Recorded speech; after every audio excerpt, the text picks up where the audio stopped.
स्वागत है आपका हमारे channel true crime story Hindi में। दर्शकों, हम यहाँ पर रोज क्राइम की सच्ची घटना लेकर आते हैं। आप पहली बार हमारे चैनल पर आए हैं तो कृपया चैनल को सब्सक्राइब जरूर करें। चलिए शुरू करते हैं आज की सच्ची घटना। बेटी कमलेश के गायब होने के बाद सुरेश ने नामजद रिपोर्ट लिखाई, लेकिन पुलिस ने डंडे के बल पर सुरेश, उसके बेटे व रिश्तेदार को ऑनर किलिंग के आरोप में गिरफ्तार कर जेल भेज दिया। फिर 17 महीने बाद कमलेश अपने प्रेमी के साथ जीवित मिली। चंद्रवती के पति और बेटे को जेल गए लगभग 7 महीने बीत चुके थे, लेकिन उसे अभी भी न्याय मिलने की कोई उम्मीद नजर नहीं आ रही थी। उन दोनों की जमानत होने की सबसे बड़ी अड़चन थी देश में लॉकडाउन का लगना। इस लॉकडाउन के चलते उसके घर की आर्थिक स्थिति चरमरा गई थी। कोर्ट में कुछ इमरजेंसी केसों की ऑनलाइन सुनवाई चालू हुई तो चंद्रवती ने अपने वकील से मिलकर पति सुरेश सिंह और बेटे रूप किशोर की जमानत की अर्जी लगवा दी। पति और बेटे को जेल से छुड़ाने के लिए चंद्रवती ने जुतासे की अपनी 2.5 बीघा जमीन भी बेच दी, लेकिन उसके बाद भी उसके हाथ खाली के खाली रहे। चंद्रवती ने जैसे तैसे 6 अगस्त 2020 को 5,000 रुपयों का बंदोबस्त किया और वह पैसे अपने बेटे राहुल को देते हुए वकील साहब के खाते में डालने को कहा, जिससे पति और बेटे की जमानत की प्रक्रिया आगे बढ़ सके। राहुल बाइक लेकर हसनपुर स्थित बैंक चला गया। उस समय न तो उसके पास बाइक के कागज थे और न ही ज्यादा पेट्रोल। अपना काम पूरा करने के बाद उसने घर का रुख किया तो रास्ते में एक जगह पुलिस वाहनों की चेकिंग करती मिली। चेकिंग के डर से राहुल ने अपना रास्ता बदला। वह गांव रहरा से पौरारा गांव की ओर चल पड़ा, लेकिन परेशानी ने उसका वहां भी पीछा नहीं छोड़ा। पौरारा गांव पहुंचते ही उसकी बाइक का पेट्रोल खत्म हो गया। बाइक साइड में लगाकर राहुल सोचने लगा कि अब क्या करे। उसी दौरान उसकी नजर सामने के घर से निकलती एक युवती पर पड़ी तो उसका माथा झंझना उठा। पल भर के लिए उसे लगा कि कहीं सपना तो नहीं देख रहा। एक बार की आंखों पर यकीन नहीं हुआ तो उसने आंखें मलकर फिर देखा, लेकिन उसने जो देखा था उस पर वह उसका मन विश्वास करने को तैयार नहीं था। उसके दिमाग से बाइक का पेट्रोल खत्म होने की बात पूरी तरह निकल रही थी। उसने घर पर फोन मिलाकर मां को वह बात बताई तो चंद्रवती ने राहुल को समझाया, बेटा पागल हो गया है क्या? जिसकी हत्या के आरोप में तेरा बाप और भाई जेल काट रहे हैं, तू उसके जिंदा होने की बात कह रहा है। राहुल किसी भी कीमत पर अपनी आंखों देखी बात झुठलाने को तैयार नहीं था। फिर भी उसने जैसे तैसे पौरारा गांव में किसी से पेट्रोल लिया और घर लौट आया। जब वह घर पहुंचा तो उसके घर वाले उसी बात की चर्चा कर रहे थे। राहुल ने घर वालों को अपनी बहन कमलेश, जो मर चुकी थी, के जिंदा होने की बात बताई तो घर वालों को सहजता से यकीन नहीं हुआ। उसी शाम राहुल ने यह बात घर के सभी सदस्यों और गांव वालों के सामने रखी। राहुल की बात की सच्चाई जानने के लिए गांव वालों ने अगली सुबह पौरारा गांव जाने की योजना बना ली। 7 अगस्त 2020 को राहुल गांव वालों के साथ गांव पौरारा जा पहुंचा। जिस घर में राहुल ने युवती को देखा था, उस घर में पहुंचकर सबने जो देखा उसे देख सबकी आंखें फटी रह गईं। घर के आंगन में कमलेश अपने नवजात शिशु को खिला रही थी। उसके पास ही एक चारपाई और पड़ी थी जिस पर एक युवक बैठा उन दोनों को देख रहा था। घर में अचानक आए दर्जनों लोगों को देखकर दोनों सहम गए। पल भर को उनकी समझ में कुछ नहीं आया, लेकिन जैसे ही कमलेश की नजर मां और भाई पर पड़ी तो उसे सब कुछ समझ आ गया। बेटी की हकीकत जानने के बाद मां बेटा दोनों आदमपुर थाने पहुंच गए। चंद्रवती ने पुलिस को बताया कि जिस बेटी की हत्या के आरोप में उसका पति और बेटा जेल की सजा काट रहे हैं वह जिंदा है, लेकिन पुलिस ने उनकी बात को गंभीरता से नहीं लिया। इसके बाद चंद्रवती ने सीओ सत्येंद्र सिंह को इस बात से अवगत कराया, जिनके आदेश के तुरंत बाद थाना पुलिस हरकत में आई। आनन फानन में पुलिस गांव पौरारा पहुंच गई। जिस वक्त पुलिस राहुल के बताए घर पर पहुंची, उस वक्त कमलेश और उसका प्रेमी घर पर मौजूद थे। कमलेश के जिंदा होने की खबर क्षेत्र में फैल गई थी, लेकिन कमलेश को देखकर पुलिस को जैसे सांप सूंघ गया था। कमलेश के जिंदा होने की खबर पाकर मलतपुर के सैकड़ों ग्रामीण पहले ही पौरारा पहुंच गए थे। कमलेश को लेकर काफी हंगामा हुआ। कमलेश की हकीकत आई सामने। अपने घर पर हंगामा होते देख कमलेश का प्रेमी राकेश अपने मोबाइल से लोगों की रिकॉर्डिंग करने लगा तो उत्तेजित भीड़ ने उसका मोबाइल छीन लिया। उसके बाद कमलेश की मां ने उसे खरी खोटी सुनानी शुरू की तो कमलेश अपने पति राकेश के बचाव में सामने आ खड़ी हुई। उसका साफ कहना था कि राकेश उसका पति है, उसने उसके साथ प्रेम विवाह किया है। अगर किसी ने भी उसके ऊपर हाथ उठाने की कोशिश की तो उसका अंजाम अच्छा नहीं होगा। राकेश के घर पर भीड़ को बेकाबू होते देख पुलिस दोनों को अपने साथ थाने ले आई, जहां पर पुलिस ने दोनों से विस्तार से पूछताछ की। पुलिस पूछताछ में कमलेश के गायब होने की जो गाथा खुलकर सामने आई, उससे खुद पुलिस ही अपराधी के कटघरे में आ खड़ी हुई। उत्तर प्रदेश के जिला अमरोहा का एक थाना है आदमपुर। इस थाना क्षेत्र का एक गांव है मलकपुर। सुरेश सिंह का 11 सदस्यों का परिवार इसी गांव में रहता था। सुरेश के पास गांव में जुतासी की जमीन थी, जिसके सहारे उसके परिवार की जीविका चलती थी। बेटे बड़े हुए तो सुरेश का सहारा बन गए। वे खेती के अलावा दूसरा काम धंधा करके पैसा कमाने लगे। कमलेश सुरेश के बच्चों में चौथे नंबर की बेटी थी। वह अभी नाबालिग थी। सुरेश सिंह को उसकी शादी की अभी कोई चिंता भी नहीं थी। सुरेश सिंह के परिवार में सब कुछ ठीक ही चल रहा था कि 6 फरवरी 2019 को खेतों से चारा लेने गई कमलेश वापस नहीं लौटी। उसके गायब होने से पूरा गांव सन्नसा रह गया। उसके घर वालों ने गांव वालों के सहयोग से उसे हर संभव जगह पर खोजा, लेकिन उसका कोई पता नहीं चल सका। जब सुरेश के घर वाले कमलेश की तलाश करते थक गए तो उन्होंने पुलिस में रिपोर्ट लिखाई। रिपोर्ट में सुरेश ने अपने एक रिश्तेदार की संलिप्तता का शक जाहिर किया था। कमलेश के गायब होने से 15 दिन पूर्व कमलेश की चचेरी बहन भी अचानक गायब हो गई थी, जिसके गायब होने में 2 लोगों के नाम सामने आए थे। ये दोनों लोग सुरेश के दूर के रिश्तेदार थे, लेकिन पुलिस ने उन दोनों पर कोई कार्रवाई नहीं की थी। इसी आधार पर सुरेश को कमलेश के लापता होने में उन्हीं का हाथ होने की शंका थी। फरवरी 2019 को सुरेश सिंह के बेटे रूप किशोर की ओर से थाना बछरायूं सुल्तानपुर निवासी होमराम, हरफूल, खेमवती, जयपाल और सुरेंद्र के खिलाफ कमलेश के अपहरण की रिपोर्ट दर्ज कराई गई थी। एक युवती के अपहरण की नामजद रिपोर्ट दर्ज होते ही पुलिस ने त्वरित कार्रवाई करके इस मामले में होमराम व हरफूल को गिरफ्तार कर जेल भेज दिया था। इस मामले की विवेचना स्वयं आदमपुर थाना प्रभारी अशोक कुमार शर्मा कर रहे थे। उसी विवेचना के दौरान पुलिस को पता चला कि सुरेश का अपने भाइयों के साथ जुतासे की जमीन को लेकर विवाद चल रहा था, जिसका फैसला होने में भाई का दामाद होमराम और हरफूल व उनके रिश्तेदार फैसला नहीं होने दे रहे थे। इसी रंजिश के चलते सुरेश ने दोनों को अपनी लड़की के अपहरण के आरोप में जेल भिजवा दिया था। यह जानकारी मिलते ही पुलिस ने इस मामले की फिर से तफ्तीश शुरू की।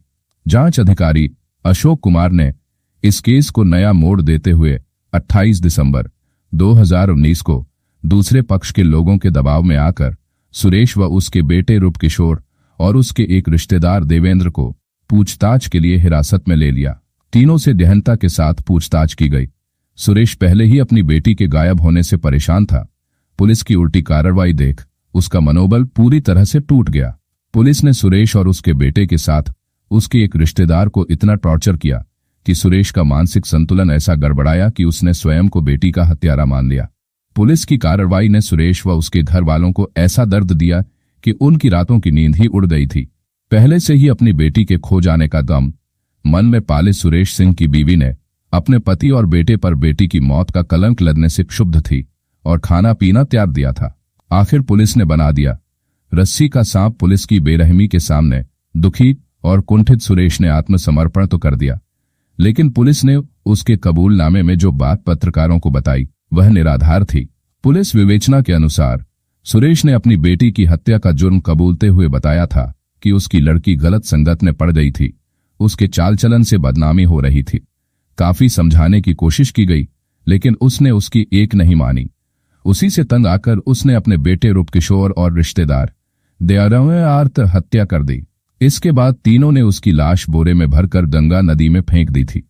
कमलेश को मौत के घाट उतारने के बाद तीनों अपने घर चले आए। उसके बाद उन्होंने इस केस में अपने भाई रोहताश के दामाद होमराम और उसके परिजनों को फंसाने के लिए षड्यंत्र रचा। फिर होमराम और उसके घर वालों सहित 5 लोगों के खिलाफ अपनी बेटी के अपहरण का झूठा मुकदमा दर्ज करा दिया था, ताकि उनके जेल चले जाने के बाद विवाद वाली भूमि उन्हें मिल जाए। पुलिस ने आरोपी पिता सुरेश की निशानदेही पर उसी के घर के संदूक से कमलेश की हत्या में इस्तेमाल तमंचा, कारतूस और जंगल में छिपाए गए कमलेश के कपड़े बरामद कर लिए। इस केस का खुलासा स्वयं अमरोहा एसपी डा विपिन तारा व एएसपी ने किया था। 29 दिसंबर 2019 को पुलिस ने सुरेश सिंह व उसके बेटे रूप किशोर व टेलर देवेंद्र को कोर्ट में पेश कर जेल भेज दिया था। पुलिस ने इस मामले की तहकीकात में लगी पुलिस टीम में शामिल एसएसआई विनोद कुमार त्यागी, एएसआई राकेश कुमार, आरिफ मोहम्मद, कांस्टेबल कृष्णवीर सिंह, दीपक कुमार, अनिरुद्ध, महिला कांस्टेबल अपेक्षा तोमर और निधि सिंह की भी इस केस को खोलने में सराहना की थी। सुरेश सिंह के जेल जाने से पूरे परिवार पर जैसे मुसीबतों का पहाड़ टूट पड़ा। गांव वालों की नजरों में सुरेश और उसका परिवार बेटी का कातिल बन गया था। गांव के लोग उसके परिवार वालों से मिलते हुए भी कतराने लगे थे, लेकिन उसके घर वालों को उम्मीद थी कि जिस तरह का इल्जाम सुरेश सिंह पर लगाया गया है वह निराधार है। घर वाले जेल में सुरेश से मिलने जाते, उससे हकीकत पूछते तो उसका साफ कहना होता था कि वह इतना पागल नहीं कि अपनी ही बेटी को मौत की नींद सुला सके। सुरेश हर बार यही सफाई देता कि पुलिस ने होमराम और उसके परिवार वालों से मिलकर उसे साजिशन फंसाया है। यह बात जब गांव वालों के सामने आई तो गांव वाले भी उसकी जमानत कराने की कोशिश करने लगे। इसी दौरान घर वालों ने जेल में बंद पिता और बेटे की जमानत के लिए 2 बार आवेदन किया, लेकिन पुलिस के पक्के दावे के कारण दोनों बार आवेदन खारिज हो गया। इस पर घर वालों ने इलाहाबाद हाईकोर्ट की शरण लेते हुए बेटी का शव बरामद नहीं होने को आधार बनाकर जमानत पत्र दाखिल किया, लेकिन लॉकडाउन के चलते सब कुछ खटाई में पड़ गया। सुरेश के वकील ने हर तारीख पर तीनों को झूठे मुकदमे में फंसाने की वकालत की, लेकिन पुलिस की ओर से इस मामले को ऑनर किलिंग का मामला दिखाकर केस को काफी मजबूती से पेश किया गया था, जिसके चलते उनकी जमानत में अड़चनें आ रही थीं। समय गुजरता गया। सुरेश जेल की सलाखों में पड़ा अपनी बदकिस्मती पर आंसू बहाता रहा। एक बार उसकी जमानत की उम्मीद जागी तो देश में लॉकडाउन लग गया। देश की सभी अदालतों के दरवाजे बंद हुए तो सुरेश सिंह की दिक्कतें और भी बढ़ गईं। इस मामले को हुए पूरे 17 महीने गुजर गए। अपनी बेटी को खो चुके सुरेश के परिवार वाले उसकी जमानत के लिए तारीखों पर पैसे खर्च कर रहे थे। 2 महीने पहले सुरेश के एक मिलने वाले ने उसकी बीवी चंद्रवती को बताया कि उसने बिल्कुल उसकी बेटी की तरह एक लड़की को देखा है, लेकिन किसी ने भी उसकी बात पर गहराई से नहीं सोचा। जबकि चंद्रवती अपनी बेटी जैसी युवती दिखने वाली बात सुनकर परेशान हो उठी। चंद्रवती को पूरा विश्वास था कि उसकी बेटी जिंदा है और एक न एक दिन घर वापस जरूर आएगी। यही सोचकर चंद्रवती ने अपनी बेटी के जिंदा होने की बात कहते हुए मुख्यमंत्री को पत्र लिखकर उसे बरामद कराने की मांग की थी, लेकिन लॉकडाउन के चलते उसके प्रार्थना पर कोई सुनवाई न हो सकी। कमलेश को जीवित देखकर पुलिस रह गई। भौचक मामला खुलने पर जब पुलिस को पता चला कि जिस कमलेश की हत्या के आरोप ने वह उसके पिता और भाई को 7 महीने पहले जेल भेज चुकी है, वह जिंदा मिल गई है, तो पुलिस के होश फाख्ता हो गए। इस मामले को गंभीरता से लेते हुए एसपी डा विपिन तारा, सीओ धनौरा और इंस्पेक्टर पंकज वर्मा ने किशोरी व राकेश से विस्तृत जानकारी हासिल की। इस मामले में पुलिस का फर्जीवाड़ा उजागर होते ही लोगों का गुस्सा भड़क उठा। देखते ही देखते थाने पर ग्रामीणों की भीड़ जमा हो गई। उसके बाद भीड़ ने खूब हंगामा किया। थाने पर लोगों की भीड़ जुटने की सूचना पाते ही शासन प्रशासन हिल गया। सूचना पाते ही एसपी डॉक्टर विपिन तारा थाने पहुंचे और वहां पर इकट्ठा भीड़ को भरोसा दिया कि इस मामले में फिर से निष्पक्ष जांच करके दोषी पाए जाने वाले पुलिसकर्मियों को उचित दंड दिया जाएगा। इसके तुरंत बाद उन्होंने थाना प्रभारी अशोक कुमार शर्मा को निलंबित कर दिया। पुलिस ने कमलेश और राकेश से कड़ी पूछताछ की। पूछताछ में राकेश और उसकी प्रेमिका कमलेश के द्वारा जो जानकारी मिली वह इस प्रकार थी। मलकपुर गांव से लगभग 7 किलोमीटर दूर स्थित था राकेश का गांव पौरारा। राकेश सैनी शादियों में खाना बनाने का काम करता था। उसी काम के सिलसिले में उसे आसपास के गांव में जाना पड़ता था। सुरेश ने अपनी बेटी राधा और बेटे राहुल की शादी में खाना बनवाने के लिए राकेश को ही बुलाया था। उसी दौरान राकेश को खाना बनाने के लिए किसी सामान की जरूरत होती तो घर के सदस्यों के व्यस्त होने की वजह से कमलेश ही सामान लाकर देती थी। इसी के चलते कमलेश उसके दिल को भा गई थी। उसकी नजर हर वक्त उसी की राह ताकती रहती थी। हालांकि कमलेश नाबालिग थी, लेकिन उसे दूसरों की नजरें पढ़ने का भी ज्ञान था। वह समझ गई कि राकेश उससे क्या चाहता है। धीरे धीरे दोनों के दिलों में एक दूसरे के प्रति प्यार अंकुरित हुआ। राकेश ने कमलेश को अपने दिल की रानी बनाने का निर्णय ले लिया। कमलेश ने राकेश का मोबाइल नंबर ले लिया और उसके जाने के बाद जब कभी उसकी याद सताती तो वह परिवार वालों से नजर बचाकर उससे बात करने लगी थी। राकेश भी उसके गांव आकर कमलेश से खेतों पर मिलने लगा। राकेश के साथ हो गई फरार इस प्रेम कहानी के चलते दोनों को फिर से रूबरू होने का मौका मिल जाता। राकेश और कमलेश के बीच काफी समय से प्रेम प्रसंग चला आ रहा था, लेकिन उसके परिवार वालों को इसकी भनक तक नहीं थी। इसी प्रेम प्रसंग के चलते ही दोनों ने एक साथ जीने मरने की कसम ली और जिंदगी के सफर पर आगे बढ़ने के लिए घर से भागने का फैसला भी कर लिया। 6 फरवरी 2019 को वादे के मुताबिक दोनों अपने घरों से निकले। राकेश को कहीं भी जाने से रोकने टोकने वाला कोई नहीं था। कमलेश ने उस दिन घर वालों से खेतों पर जाने की बात कही और निकल पड़ी गंगा किनारे की ओर। राकेश पहले से ही गंगा पुल पर खड़ा मिल गया। राकेश पक्का खिलाड़ी था, उसने घाट घाट का पानी पी रखा था। कमलेश को साथ लेकर वह सीधा दिल्ली पहुंचा। वहां उसने दोस्त की मदद से दिल्ली में एक किराए का कमरा लिया और वहीं रहकर काम करने लगा। कुछ दिन दिल्ली में रहने के बाद दोनों गाजियाबाद में आकर रहने लगे थे। वहीं पर दोनों ने लव मैरिज कर ली। लव मैरिज करके दोनों घर वालों की चिंता से मुक्त हो गए। राकेश के साथ शादी करने के बाद कमलेश ऐसी मस्त हुई कि उसने एक बार भी अपने परिवार वालों की खैरखबर तक जानने की कोशिश नहीं की। गाजियाबाद में शादी करके राकेश कमलेश को साथ लेकर मुरादाबाद आकर रहने लगा था। मुरादाबाद में उसका काम ठीक ठाक चलने लगा था। इसी दौरान कमलेश एक बेटे की मां बनी।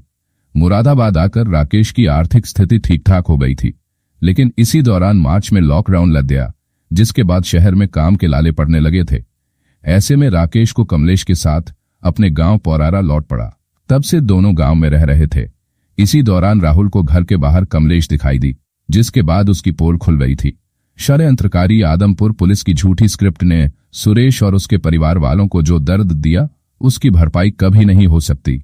लेकिन सुरेश के परिवार को इस बात की खुशी थी कि उस पर लगने वाला बेटी के कत्ल का कलंक गया था। उन्हें गम भी नहीं था कि उनकी बेटी ने घर से भागकर उनके चेहरे पर कालिक पोती थी। उन्हें सबसे ज्यादा दुख पुलिस की षड्यंत्रकारी दरिंदगी का था। पुलिस ने सुरेश सिंह, उसके बेटे रूप किशोर व रिश्तेदार को असहनीय यातनाएं देकर मुलजिम बनाकर जेल में डाल दिया था। इस केस के खुलते ही इस केस की तफ्तीश कर रहे पंकज वर्मा ने कमलेश के सीआरपीसी की धारा 164 के तहत न्यायालय में बयान दर्ज कराए। कोर्ट ने कमलेश को मुरादाबाद स्थित बाल कल्याण समिति के पास भेज दिया। समिति के सदस्य मसरूर सिद्दीकी और जहीरुल इस्लाम ने कमलेश की काउंसलिंग की। समिति ने कमलेश के सामने नारी निकेतन या फिर अपने माता पिता के पास जाने के विकल्प रखे। कमलेश ने अपने पति राकेश के साथ जाने की इच्छा जताई। उसकी मां चंद्रवती ने उससे अनुरोध किया कि वह उसके साथ घर चले, कोई भी उसे कुछ नहीं कहेगा। लेकिन कमलेश अपनी जिद पर अड़ी रही, इसलिए समिति ने उसे 6 महीने के लिए नारी निकेतन भेज दिया ताकि वह सोचकर अपने लिए सही फैसला कर सके। दूसरी ओर आदमपुर पुलिस ने बेगुनाही में जेल में बंद उसके पिता सुरेश सिंह, भाई रूप किशोर और रिश्तेदार देवेंद्र की रिहाई के लिए कोर्ट में प्रार्थना पत्र दे दिया।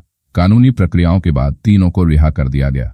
मिलते हैं दर्शकों एक और सच्ची कहानी लेकर। तब तक अपना ख्याल रखें और जुर्म के खिलाफ लड़ने की मुहिम में हमारा साथ देने के लिए कृपया चैनल को सब्सक्राइब और वीडियो को लाइक जरूर करें। जय हिंद।